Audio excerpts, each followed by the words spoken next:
akhun Nur. Kaifa halukum? Alhamdulillah innana bi khairin. Oke, mada darsunalan al-Islam. Alhamdulillah kita semua masih diberi kesempatan dan kesehatan ya, sehingga kita semua di sini dan kalian di rumah masih beri kesehatan, sehat-sehat semua untuk mengikuti pembelajaran daring al-Islam jilid 2, pembelajaran kedua ya, atau pertemuan yang kedua.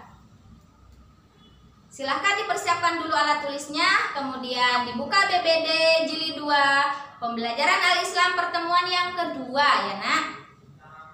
Mari kita mulai pembelajaran hari ini dengan bacaan basmalah. Bismillahirrahmanirrahim.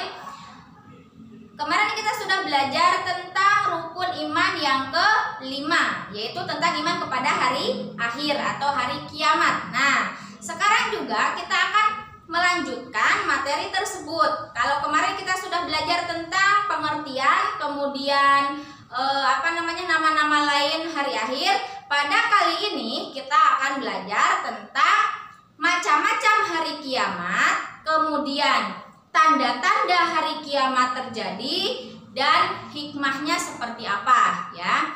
Nah, untuk apa sih kita belajar tentang hari kiamat ini ya? Yaitu agar kita benar-benar meyakini tentang adanya hari kiamat ya. Kemudian kita semua ya agar selalu bertanggung jawab atas apa yang telah kita lakukan ya.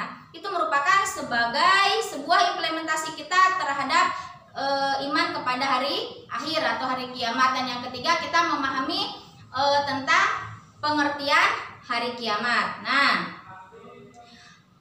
untuk hari kiamat ini sama seperti pembelajaran atau pertemuan ke-1, masih diambil dari surat Az-Zalzalah ya, yang berbunyi yaumaidi yasdurun nasu astata liyurau lahum ya. Pada hari itu manusia dikeluarkan dari alam kuburnya dalam bentuk yang bermacam-macam. Nah, untuk apa? Untuk mereka itu diperlihatkan semua perbuatan yang telah dilakukan selama hidup di dunia. Kemudian sekarang kita masuk ke materi ya, kita akan mengetahui apa saja macam-macam hari kiamat itu ya. Macam-macam hari kiamat ada 2. Yang pertama yaitu kiamat sugro, kiamat kecil ya. Kiamat kecil itu sugro itu kecil. Yang kedua contohnya apa kiamat sugro? Contohnya yaitu terjadinya kematian, terjadinya banjir, longsor, gempa bumi. Itu termasuk contoh kiamat kecil. Jadi ketika di sekitar kita itu ada yang meninggal dunia, itu sudah termasuk kiamat kecil. Kemudian terjadinya gempa bumi, gunung meletus. Nah, itu termasuk kiamat kecil atau kiamat sugro. Dan macam kiamat yang kedua yaitu kiamat kubro. Kubro itu besar, kiamat besar ya. Contohnya apa saja?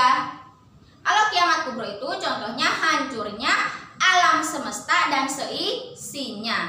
Jadi ketika kiamat kubro nanti terjadi ya, itu semuanya akan hancur. Apa yang ada di dunia dan isinya itu semua hancur ya, akan menjadi punah semuanya. Kemudian sekarang kita masuk ke tanda-tanda hari kiamat. Tanda-tanda kiamat itu apa saja sih? Nah, kalau tanda-tanda kiamat sugro ya, yaitu rusaknya sebagian alam atau hilangnya nyawa seseorang, itu merupakan tanda-tanda kiamat sugro. Lah, kalau kiamat kubro tandanya seperti apa? Tanda kiamat kubro ya, yang pertama munculnya Dajjal. Kalian tahu Dajjal enggak? Ya, belum tahu kan? Nah, Dajjal itu nanti akan muncul ketika kiamat kubro tiba. Yang kedua, terbitnya matahari dari sebelah barat. Kalian tahu kan matahari itu terbitnya dari sebelah mana? Seperti biasanya kan dari sebelah timur. Nah, kalau suatu waktu matahari muncul dari sebelah barat, itu berarti sudah masuk kiamat kubro. Ya, naudzubillah ya, jangan sekarang. Kemudian Tanda-tanda yang ketiga yaitu merajalelanya kebodohan, ya. Yang keempat, tersebarnya perzinahan. Banyak orang yang melakukan perzinahan di mana-mana, ya. Mereka menganggap itu hal yang sepele, ya. Padahal itu merupakan dosa besar.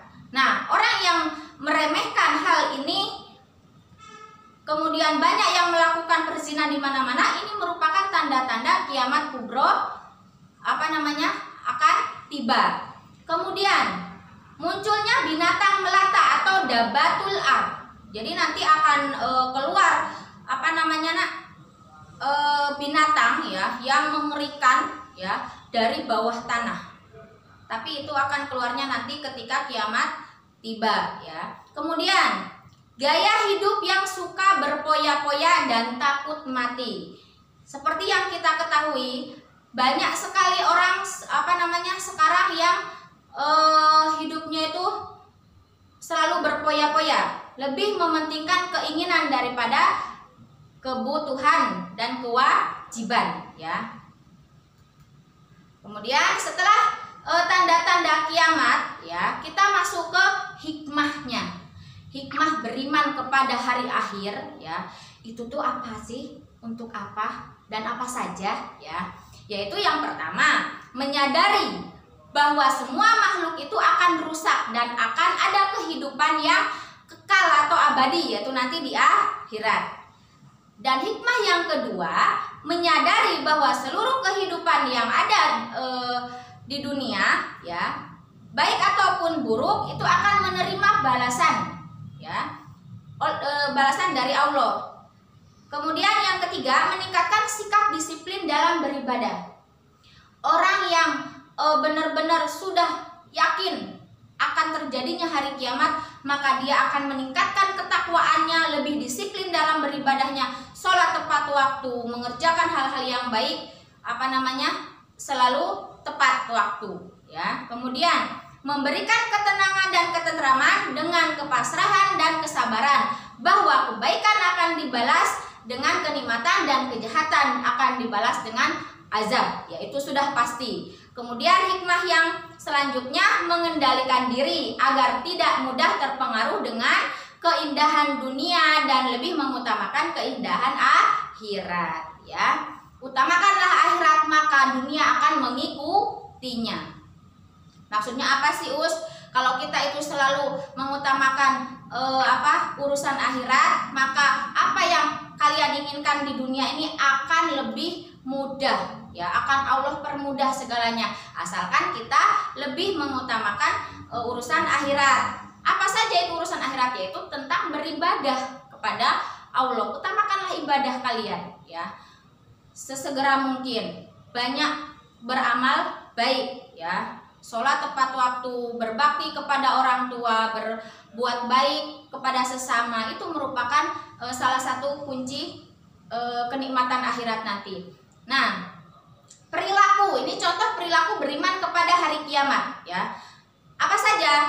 Yaitu yang pertama, senantiasa meningkatkan ketakwaan kepada Allah. Yang kedua, selalu menyayangi dan membantu fakir miskin yang ada di sekitar kita, ya, fakir miskin, yatim piatu. Kemudian kita juga selalu berakhlakul karimah, berakhlak yang baik. Kemudian yang terakhir, patuh dan menghormati orang tua. Ini merupakan salah satu contoh perilaku seseorang yang beriman kepada hari akhir. Nah, setelah ini silahkan dibuka halaman LKPD, ya, kemudian dikerjakan, ikuti perintahnya. Untuk pembahasan ini Ustazah cukupkan sampai di sini. Sampai jumpa di pertemuan yang akan datang. Mari kita akhiri pembelajaran hari ini dengan bacaan hamdalah. Alhamdulillahirobbilalamin. Terima kasih, sehat selalu, ya, semangat di rumah. Wassalamualaikum warahmatullahi wabarakatuh.